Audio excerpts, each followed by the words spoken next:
सो चलिए यहाँ पर हम लोग अभी सीखेंगे कि आखिरकार बायोलॉजिकल टर्म्स में हम सेल किसे कहेंगे। तो सेल का डेफिनेशन पहले हम लोग समझ लेते हैं, उसके बाद हम लोग इसको काफी डिटेल में समझेंगे। तो जैसा कि आप देख रहे हैं कि कोई भी बॉडी ऑर्गन है और उस बॉडी ऑर्गन का सबसे यूनिट वाला पार्ट जो होगा, जिसको हम बेसिक यूनिट कहा करेंगे, तो उस बेसिक यूनिट को हम लोग क्या कहा करते हैं, दैट इज द सेल। ये बातें आपको समझ में तब आएंगी जब यहाँ पे आप लोग कुछ एग्जाम्पल्स देखते हैं। तो चलिए हम लोग यहाँ पे कुछ एग्जाम्पल देखते हैं। जैसे कि यहाँ पर, जैसे कि आपने यहाँ पे क्या किया कि एक छोटा सा ईंट जो है आपने यहाँ पे जोड़ दिया। फिर उसी प्रकार से देखिए कि एक और छोटा सा ईंट आपने जोड़ दिया। उसी प्रकार से देखिए एक और छोटा सा ईंट आपने जोड़ दिया। उसी प्रकार से एक और छोटा सा ईंट आपने जोड़ दिया। ठीक है, उसी प्रकार से देखा जाए तो एक और छोटा सा आपने क्या किया, यहाँ पर ईंट जोड़ रखा है। इस तरह से एक एक करके ईंट हम लोग जोड़ते चले गए और क्या बन गया, ये बन गया दीवार, यानी कि वॉल बन गया आपका। अब इस दीवार से आपका क्या बन जाएगा, एक छोटा सा रूम बन जाएगा। ठीक है, रूम बनेगा। अब इस रूम से क्या बन जाएगा, एक हाउस बनेगा। ठीक है, हाउस से क्या बन जाएगा, बिल्डिंग बन जाएगा। बिल्डिंग से क्या बन जाएगा आपका, देखा जाए तो पूरा एक गांव बन जाएगा, एक विलेज बन जाएगा या सिटी बन जाएगा। फिर उससे क्या बन जाएगा, एक स्टेट बन जाएगा। ठीक है, तो आप देख रहे हैं कि ये जो पूरा गांव बना, ये कैसे बना, एक वॉल से बना। और ये वॉल जो आपका है, ये वॉल कैसे बना है, तो ईंट से बना। एक एक ईंट करके यहाँ पे जोड़ा गया है, तब जाकर एक एक ईंट से जो है ये बना हुआ है। तो ये पूरा जो घर बना है, ये पूरा जो घर बना है, ये बड़ा सा घर किससे बना, ये बना आपका ईंट से बना। तो ईंट जो है ये आपका क्या हो गया, बेसिक यूनिट हो गया। क्या हो गया, बेसिक यूनिट। यानी दीवार बनने का मेन जो आपका बेसिक स्ट्रक्चरल है वो ईंट है, और ईंट के जरिए ही आपका ये सारा चीज बन पाया है। तो यहाँ पर ये जो ईंट है ये कैसा बिहेव करेगा, तो ये सेल के जैसा बिहेव करेगा। कैसा बिहेव करेगा, सेल के जैसा बिहेव करेगा। ठीक है, चलिए और भी एग्जाम्पल मैं आपको देना चाहूंगा। जैसे कि यहाँ पे अगर हम लोग बात कर लेते हैं एप्पल के विषय में। ठीक है, अब ये एप्पल है तो ये क्या बना, वर्ड। तो वर्ड में आप देखिए यहाँ पर ये क्या चीज है, एक लेटर है, फिर ये एक लेटर है, फिर ये एक लेटर है, फिर ये एक लेटर है, फिर ये एक लेटर है। और इसको हम और भी अगर जोड़ दे, आई हैव एन एप्पल, तो ये क्या बन गया, सेंटेंस। तो सेंटेंस कैसे बना, वर्ड बाय वर्ड से बना। और ये जो वर्ड है ये कैसे बना, तो ये वर्ड एक लेटर, फिर एक लेटर, फिर एक लेटर, फिर एक लेटर, फिर एक लेटर से बना। तो ये जो वर्ड बना है ये एक छोटा सा पार्ट से बना है, और इसी को हम लोग क्या कहते हैं, सेल कहा करते हैं। बायोलॉजिकल टर्म्स में आप इसको कीजिएगा, लेकिन अभी हम लोग सेल को समझने का जो एक तरीका निकाल रहे हैं। ठीक है, तो सेल क्या है, तो सेल बहुत ही एक बेसिक स्ट्रक्चरल यूनिट होता है, जिससे पूरा बड़ा बड़ा बॉडी का ऑर्गन्स बनता है। जैसा आंख बनेगा, नाक बनेगा, मुंह बनेगा, कान बनेगा, हाथ बनेगा, पैर बनेगा। तो उसमें छोटे छोटे बहुत सारे जो है, जिस तरह का ईंट वगैरह आप देख रहे हैं, जिस तरह का लेटर्स देख रहे हैं, उस तरह के छोटे छोटे चीजें जुड़ के बनती है। और वो जो छोटा छोटा चीज होता है जुड़ा हुआ, दैट इज द सेल। उसको हम क्या बोला करेंगे, सेल बोला करेंगे। अब चलिए इसको हम लोग बायोलॉजिकल टर्म्स में हम लोग देख सकते हैं। तो जैसे कि यहाँ पे आके आप देखिए, ये प्याज का जो है आपको माइक्रोस्कोप से दिखाया जा रहा है। तो देखिए इसको काफी माइक्रोस्कोप से जब देखेंगे, प्याज के छिलके को, बहुत ही पतला सा छिलका होता है, इसको माइक्रोस्कोप से देखेंगे तो यहाँ पे देख रहे हैं कि ये वाला जो है इस तरह से यहाँ पर ये वाला क्या बन गया, एक सेल है ये। फिर एक और इस तरह से सेल जुड़ता चला गया। ठीक है, फिर उसी तरह से एक और सेल यहाँ पे जुड़ता चला गया। फिर एक यहाँ से एक और सेल जुड़ता चला गया, देख रहे हैं आप यहाँ पर। उसी प्रकार से देखिए एक सेल यहाँ पे जुड़ता चला गया। फिर उसी तरह से यहाँ पे देखिए एक सेल जुड़ता चला जा रहा है। फिर देखिए यहाँ पे एक सेल, फिर देखिए यहाँ पे एक सेल जुड़ता जा रहा है।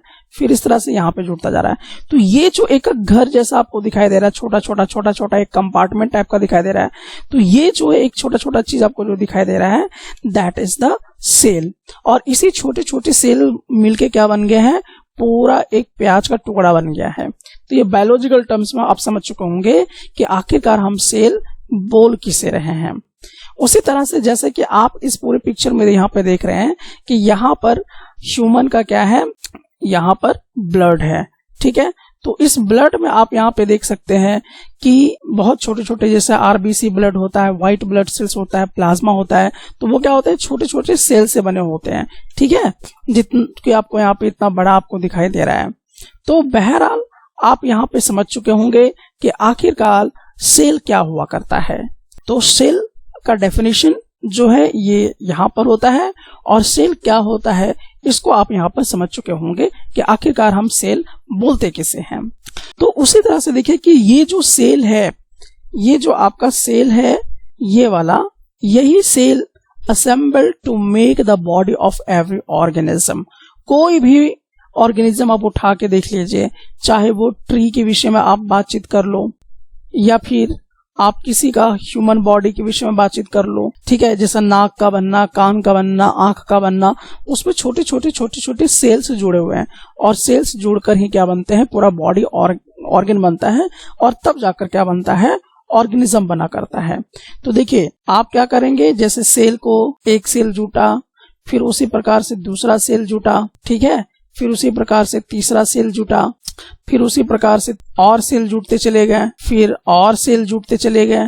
ठीक है, तो जब सेल आपस में जुड़ते चले जाते हैं तो क्या बनता है, टिश्यूज बनता है। क्या बनता है, टिश्यूज बनता है। और जब उसी तरह से टिश्यूज अगर आपस में जुड़ते चले जाते हैं तो क्या बनता है, बॉडी ऑर्गन बनता है, ऑर्गन बनेगा। ठीक है, जैसे कलेजा बन जाएगा, आंख बन जाएगा, नाक बन जाएगा, मुंह बन जाएगा। ठीक है, ऑर्गन बनेगा, और जब ऑर्गन जुड़ेगा तो क्या बनेगा, पूरा बॉडी बनेगा। ठीक है, तो उसी को हम लोग क्या कहा करते हैं, सेल। तो आई थिंक यहाँ पर आप समझ चुके होंगे कि आप कैसे समझेंगे कि सेल क्या है और सेल का प्रॉपर डेफिनेशन क्या है। तो चलिए हम लोगों ने ये यहाँ पर सीख लिया है। चलिए अब थोड़ा सा एक क्वेश्चन है हम लोगों के पास कि जो मुर्गी का अंडा होता है ना, मुर्गी का अंडा जैसा कि आप लोग यहाँ पे देख ही रहे हैं, तो मुर्गी का जो अंडा होता है जिसको आप बहुत ही इजीली देख सकते हैं। ठीक है, तो अब प्रश्न यहाँ पर ये आता है कि ये जो मुर्गी का अंडा है क्या वो एक सेल है, आपको क्या लगता है, या फिर ग्रुप ऑफ सेल्स है, इन दोनों में क्या है। तो एक्चुअली चलिए इस सवाल का जवाब यहाँ पे हम लोग देखते हैं कि जो मुर्गी का अंडा होता है एक्चुअली में ये सिंगल सेल को रिप्रेजेंट करता है। क्या करता है, सिंगल सेल को रिप्रेजेंट करता है। जी हाँ, आप सोच रहे होंगे कि अंडा जो है वो तो दिखाई दे रहा है भाई, तो मुर्गी का अंडा जो होता है वो सिंगल सेल के जैसा बिहेव करता है, और इसको देखने के लिए आपको किसी अदर इक्विपमेंट की आवश्यकता नहीं होती है, जैसे माइक्रोस्कोप की आपको जरूरत नहीं है, पावर वाला लेंस लगाने की जरूरत नहीं है। ठीक है, तो मुर्गी का जो अंडा होता है, अंडे के अंदर इसको अगर आप फोड़ के देखेंगे तो आपको बहुत बढ़िया से दिखाई देगा। किस तरह से, चलिए देखते हैं। तो एक्चुअली में आप यहाँ पे आके देखिए, मुर्गी का जो ये अंडा है इस पार्ट को अगर हम बॉईल करते तो दो पार्ट आपको दिखाई देगा। एक तो देखिए ये वाला येलो पार्ट दिखाई देगा, और एक आपको व्हाइट वाला पार्ट दिखाई देगा। तो यहाँ पर जो येलो वाला पार्ट आपको दिखाई दे रहा है इसको क्या बोलते हैं, यॉल्क बोलते हैं। क्या बोलेंगे, यॉल्क बोला करेंगे। और ये जो होता है वो क्या होता है, सिंगल सेल का बना होता है। तो ये जो व्हाइट वाला पार्ट आपको अंडे का दिखाई देता है इसको हम लोग क्या बोलते हैं, दैट इज अल्बुमिन कहा करते हैं। तो ये वाला जो आपको येलो पार्ट दिखाई दे रहा है मुर्गी का अंडे का, ये जो येलो पार्ट दिखाई दे रहा है ये क्या होता है, सिंगल सेल का बना होता है, और इसको आप इजीली देख सकते हैं बिना किसी भी मशीन के, बिना माइक्रोस्कोप के। ठीक है, तो ये सिंगल सेल का बना होता है। तो देखा आपने कि आप सेल को देख सकते हैं। तो मुर्गी का जो अंडे के अंदर ये जो योल्क वाला पार्ट है, यानी कि पिल्ला वाला जो पार्ट होता है जिसको योल्क कहा करते हैं, तो ये सिंगल सेल का बना होता है।